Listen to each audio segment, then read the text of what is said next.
అవి పురాణాల్లో వినిపించిన అస్త్రాలు. భారత్ చేతిలో కనిపిస్తున్న అస్త్రాలు.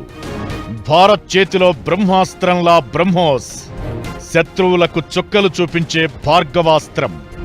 మరణ భయం క్రియేట్ చేసే గాంధీవాస్త్రం. దాయాదికి పీడకలలా మారే నాగాస్త్రం.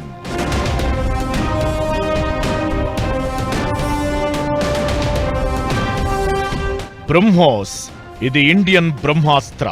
బ్రహ్మోస్ అనేది కేవలం క్షిపణి కాదు, మన ఆర్మీ బలానికి ప్రతీక. సరిహద్దును రక్షించేందుకు ఇదొక పరిష్కారం. ఇది కేవలం ఆయుధం కాదు, ఇదొక మెసేజ్. దీన్ని టచ్ చెయ్యాలనుకోవడం కాదు, దీని గురించి ఆలోచించాలన్నా శత్రు దేశానికి వణుకు పుట్టాల్సిందే. బ్రహ్మోస్ ప్రత్యేకతలు అలాంటివి. ప్రపంచంలో అత్యంత వేగవంతమైన క్షిపణుల్లో బ్రహ్మోస్ ఒకటి. ఇది భూమి నుంచి తక్కువ ఎత్తులో చాలా ఎక్కువ వేగంతో ఎగురుతుంది. యాంటీ మిసైల్ సిస్టంతో దాన్ని అడ్డుకోవడం అంత ఈజీ కాదు. ఈ క్షిపణులు తక్కువ సమయంలో ఎక్కువ దూరాలకు ఆయుధాలను మోసుకెళ్లగలవు. బ్రహ్మోస్ క్షిపణుల్లో 4 రకాలు ఉన్నాయి. వీటిలో ఉపరితలం నుంచి ఉపరితలం, ఆకాశం నుంచి ఉపరితలం, సముద్రం నుంచి ఉపరితలం, నీటి అడుగు నుంచి ఉపరితలం మీదకు ప్రయోగించగలవి. భారత్ దగ్గర రష్యా సహాయంతో తయారు చేసిన ఈ బ్రహ్మోస్ భారత్ చేతిలో బ్రహ్మాస్త్రంగా కనిపిస్తోంది. 2.8 మాక్ అంటే ధ్వని వేగానికి 2.8 రెట్లు ఎక్కువ వేగంతో బ్రహ్మోస్ క్షిపణులు ట్రావెల్ చేస్తాయి.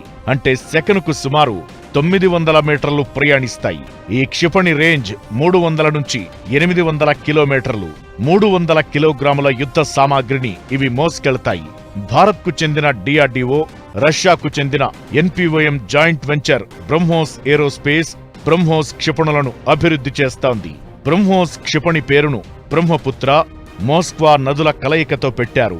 ఎలా అయితే బ్రహ్మాస్త్రాన్ని అడ్డుకోవడం ఆ దేవుడి తరం కూడా కాదు, బ్రహ్మోస్ ను ఒక్కసారి ప్రయోగిస్తే అడ్డుకోవడం శత్రుదేశం తరం కాదు. మన బ్రహ్మోస్ క్షిపణుల గురించి అప్పట్లో పాక్ పార్లమెంట్లో ఆందోళన జరిగాయంటే బ్రహ్మోస్ ఎంత పవర్ఫుల్ అనేది అర్థం చేసుకోవచ్చు.